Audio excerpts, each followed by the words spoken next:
നേരത്തെ പറഞ്ഞാൽ വിടണ്ടിരുന്നാ മതി കേട്ടോ, ഒന്നും പറയാൻ പോകണ്ട. അയൽക്കാരൊക്കെ സിനിമ കാണാൻ പോകുന്നെങ്കിൽ പൊക്കോട്ടെ, അവർക്ക് ചിലപ്പോൾ ഇഷ്ടപ്പെടുകയും. Thank you. അപ്പൊ വാട്സാപ്പ് ഗ്രൂപ്പിലൊക്കെ നിങ്ങളുടെ കോളേജ് ഗ്രൂപ്പും കോളനിയുടെ ഗ്രൂപ്പും അപ്പാർട്ട്മെന്റ് ഗ്രൂപ്പും ഒക്കെ ഉണ്ടാവുമല്ലോ, അപ്പൊ അവിടെയൊക്കെ ഒന്ന് ഷെയർ ചെയ്യുക. നിങ്ങൾ പടം കണ്ട് ഇഷ്ടപ്പെട്ടുണ്ടെങ്കിൽ. Thank you, thank U.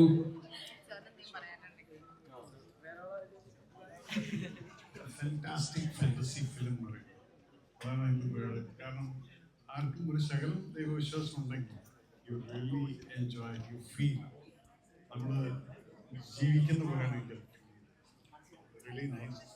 ആ കൊച്ചയോട് പോയി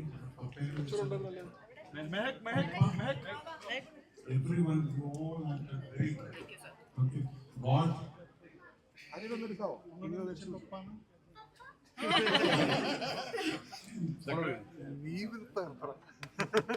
എന്റെ ടൈമാണെന്ന് തോന്നുന്നു.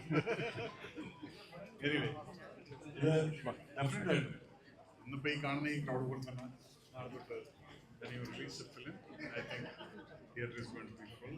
Fantastic family oriented feel good film.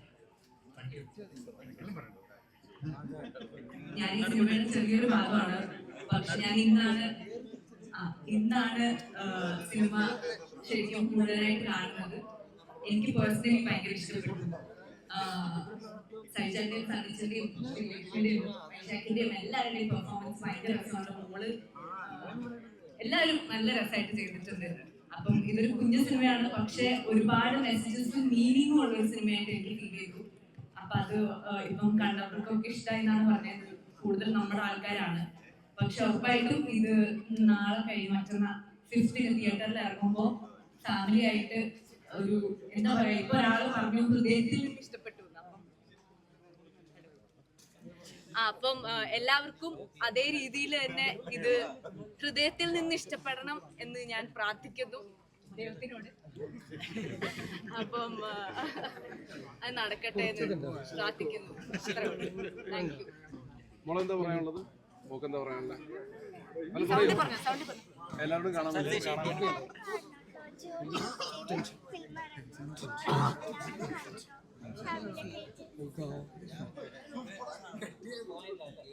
നമസ്കാരം. സിനിമ ഇത്രയും നേരം കണ്ട് ആസ്വദിച്ചതിൽ ഒരുപാട് സന്തോഷമുണ്ട്. അവരുടെയും സൈചേട്ടനും സാറൊക്കെ പറഞ്ഞ പോലെ തന്നെ അതിനകത്തുള്ള എല്ലാവർക്കും സിനിമ ഇഷ്ടപ്പെട്ടു എന്ന് എനിക്ക് തീർച്ചയായിട്ടും മനസ്സിലായിട്ടുണ്ട്. നിങ്ങളെ സുഹൃത്തുക്കളോട് സ്പെഷ്യലി ഫാമിലീസിനോട് പറയാം, പ്രത്യേകിച്ച് കുട്ടികളൊക്കെ ഉള്ള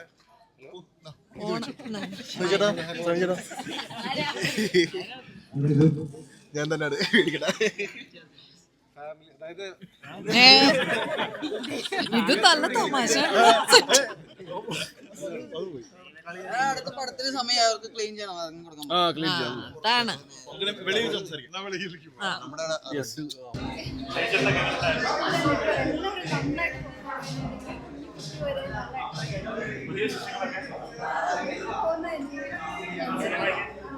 ഒരു മൂവി റിലീസ് ആവുന്നുണ്ട്.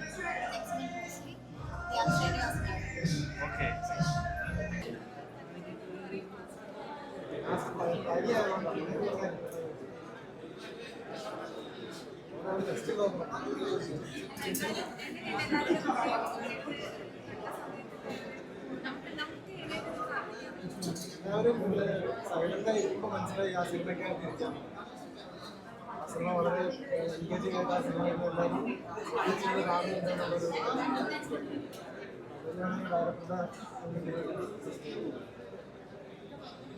നല്ല ഹ്യൂമറും നല്ല ഇമോഷണലായിട്ടും അത് പറയാൻ ശ്രമിച്ചിട്ടുണ്ട് ഈ സിനിമ എന്നുള്ളതാണ് എൻ്റെ ഒരു അഭിപ്രായം. നമ്മുടെ കേരളത്തിൽ പിന്നെ പെട്ടെന്നൊക്കെ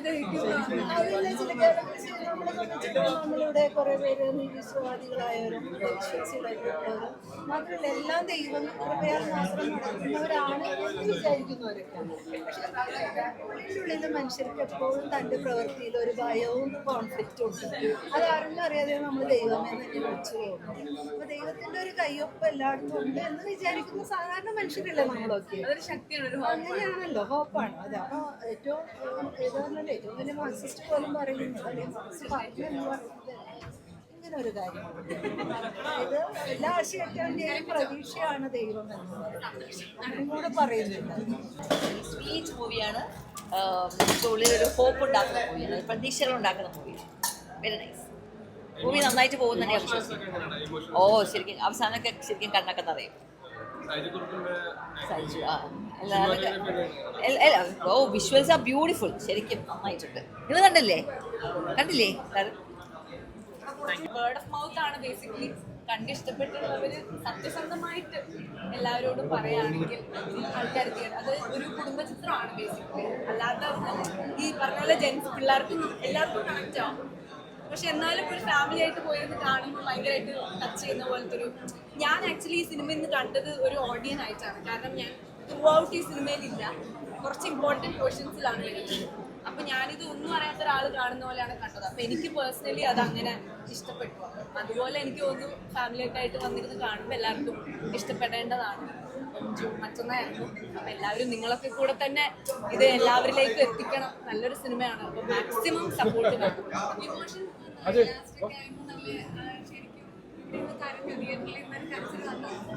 എനിക്ക് അവസാനം അത് ഇതിനു മുമ്പ് ഡബിങ്ങിൽ കണ്ടപ്പോൾ ഞാനൊരു 3-4 പ്രാവശ്യം ആ സീക്വൻസ് കണ്ടിരുന്നു. പക്ഷെ ആർക്കായാലും അങ്ങനത്തെ ഒരു സിറ്റുവേഷനിൽ കുറച്ച് ഇമോഷണൽ ആണല്ലോ. നിങ്ങൾക്ക് കരച്ചിൽ വന്നു കണക്ട് ചെയ്തു. എല്ലാ ടൈപ്പ് ഓഡിയൻസിനും കുട്ടികൾ മുതൽ പ്രായമായിട്ടുള്ള ആൾക്കാർക്ക് ഇത് യൂത്തും കൂടെ എല്ലാ ടൈപ്പ് ഓഡിയൻസിനും ഇഷ്ടപ്പെടുന്ന ഒരു അഭിപ്രായം. നമ്മൾ അതുകൊണ്ടാണ് ഒരു ഫാന്റസി മൂഡ് പിടിച്ച് കുറേ മനസ്സിലായി എല്ലാ ടൈപ്പ് ഇമോഷൻസോടെയും ഈ പടം കാര്യങ്ങളിപ്പോൾ നടക്കുന്നത്. അപ്പോൾ അതും നിങ്ങൾ ശ്രദ്ധിച്ചില്ലേ? അതിനെപ്പറ്റി നമ്മൾ പറഞ്ഞു പോകുന്നുണ്ട്. അപ്പോൾ ഇതിൻ്റെ അകത്ത് ആക്ച്വലി പറഞ്ഞാൽ ശരിക്ക് ഒരുപാട് മെസ്സേജസ് കൊടുക്കുന്നുണ്ട്. എൻ്റർടൈൻമെൻറ്റ് വിത്ത് മെസ്സേജസ്. മെസ്സേജ് എന്ന് പറയുമ്പോൾ പലപ്പോഴും സീരിയസ് ആയിട്ട് പറഞ്ഞു പോകുന്നു. അതെ.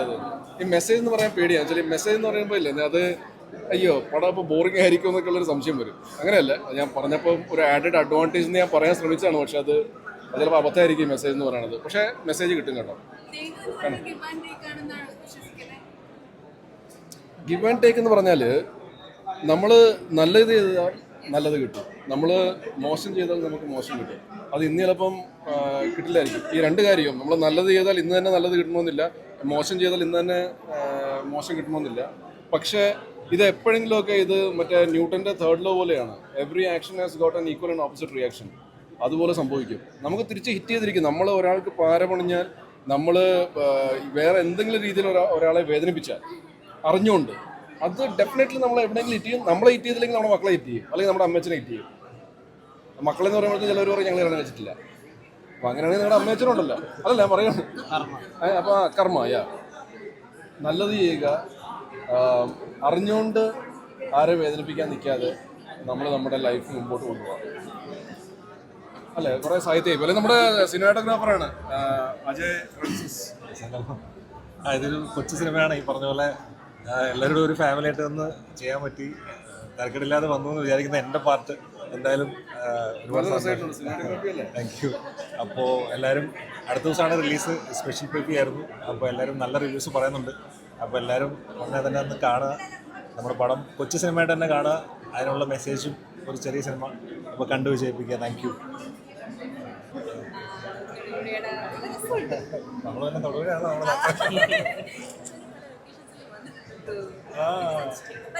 Very different. സ്ക്രീനിൽ കാണുമ്പോൾ അതിനേക്കാളും കൂടുതൽ ഭംഗിയുണ്ട്.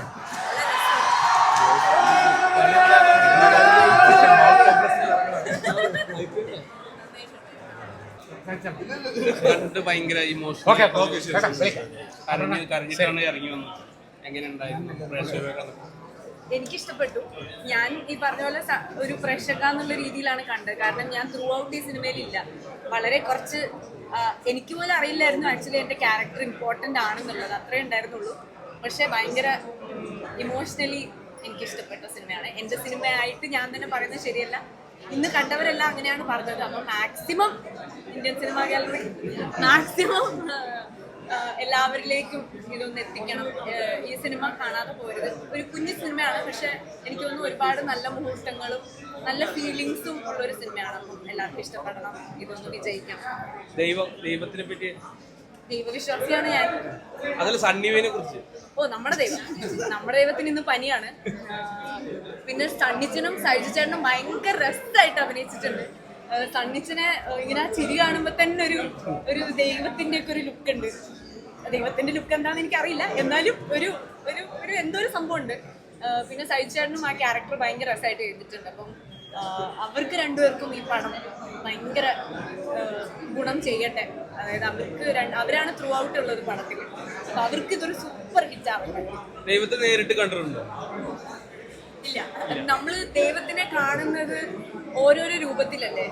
അതായത് ഓരോരോ സാഹചര്യത്തിൽ ചിലപ്പം ഓരോ ആൾക്കാരായിട്ടായിരിക്കും ദൈവം പ്രത്യക്ഷപ്പെടുന്നത്. അപ്പൊ അങ്ങനെ ചോദിക്കുകയാണെങ്കിൽ ഒരുപാട് പ്രാവശ്യം കണ്ടിട്ടുണ്ട്. പക്ഷെ മറ്റേ ഈ സിനിമയിൽ വന്ന പോലെ ദൈവം വന്നിട്ടില്ല. വരട്ടെ, ദൈവം പെട്ടെന്ന് തന്നെ വരട്ടെ. നേരിട്ട് കണ്ടിട്ട് വരഞ്ഞു തീയണ്ടേ? അങ്ങനെ ചോദിക്കാം. ശരി, മറ്റേ അങ്ങോട്ടേക്ക് പെട്ടെന്ന് പോയിക്കോട്ടെ അല്ല, ഓക്കെ, അങ്ങനെ വരട്ടെ, ദൈവം വരട്ടെ. ദൈവം വരുമ്പോ ചോദിക്കണം, ഈ പടം ഒന്ന് ഹിറ്റാക്കാൻ ചോദിക്കണം. ഓക്കെ,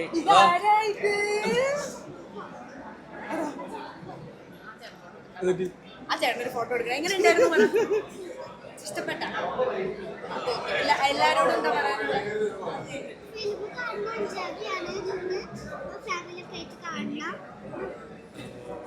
അപ്പൊ ശരി. അത് റൈറ്റർ ആരാണെങ്കിലും ശരി, ഡയറക്ടറാണ് ചെയ്തിരിക്കുന്നത്.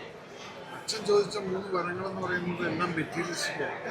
പക്ഷെ അമ്മ നിനക്ക് അങ്ങനെ വരം കിട്ടി അനുഭവിക്കും എൻ്റെ കുട്ടിയുടെ സംസാരം. അപ്പോൾ അതൊക്കെ കാണുമ്പോൾ ശരിക്കും ഇതൊരു ചർച്ചയാവോ കേരളത്തിലെ ഒരു മൂവി? ചർച്ച എന്ന് പറയുന്നത് ചർച്ചയ്ക്ക് ഇങ്ങനെയുള്ള സംഭവങ്ങളൊക്കെ വരണം. കാരണം നമ്മളിന്ന് എപ്പോഴും ഈ എത്തീസ്റ്റ് മൂഡിൽ നമ്മളെ സൃഷ്ടിച്ചത് ആരാണ് എന്താണെന്നുള്ളത് ഒരു വിശ്വാസമില്ലാതെ മാറിക്കൊണ്ടിരിക്കുകയാണ്. അവിടെയാണ് നമ്മൾ ബന്ധങ്ങൾക്ക് വില കൽപ്പിക്കുന്നില്ല. അപ്പം ഇത് അതുകൂടെ ഓർമ്മിപ്പിക്കുന്ന ഒരു സബ്ജക്റ്റായിട്ടാണ്. ലാസ്റ്റിൽ ആ ചോദിക്കുന്നത് ഭർത്താവ് ഒന്ന് ചോദിക്കുന്നു, നീ എന്ത് ചോദിക്കുന്നു? അതിലെന്നിട്ട് ഭർത്താവ് പറയുന്നുണ്ട്, ഞാൻ ചോദിച്ചില്ലടിയാണ്. നമ്മൾ അടുത്തടുത്താണ് വീടും കാര്യങ്ങളൊക്കെ. അപ്പോൾ സിനിമ അങ്ങനെ ആഗ്രഹമൊന്നും ഉണ്ടായിരുന്നില്ല. എപ്പോഴും ഒരു നിമിഷത്തിൽ അങ്ങനെ ഒരു ആഗ്രഹം തോന്നി ഡിസ്കസ് ചെയ്തു, എത്തിയത് സന്തോഷം. എല്ലാവരും ക്ലൈമാക്സ് കരഞ്ഞുകൊണ്ടപ്പോൾ ആൾക്കാർ കരയുമ്പോൾ സന്തോഷിക്കാൻ പാടില്ല. പക്ഷേ ഇമോഷണലി അവർക്ക് ആ കണക്ഷൻ കിട്ടിയതപ്പോൾ ഭയങ്കര സന്തോഷമുണ്ടായിരുന്നു. കരയുന്ന ഒരു വിജയമാണല്ലോ റൈറ്റേഴ്സിനെ സംബന്ധിച്ചിടത്തോളം അല്ലേ? അതെ, ആ ഒരു ഫീല് കിട്ടിയിരുന്നു. ആ ഒരു സന്തോഷം ഒന്നും പറഞ്ഞില്ല. സന്തോഷപ്പെട്ട് എന്താ പറയണ്ടേന്ന് അറിയില്ല. എന്നാലും എല്ലാവരും പോയി പടം കാണാൻ വിജയിപ്പിക്കും.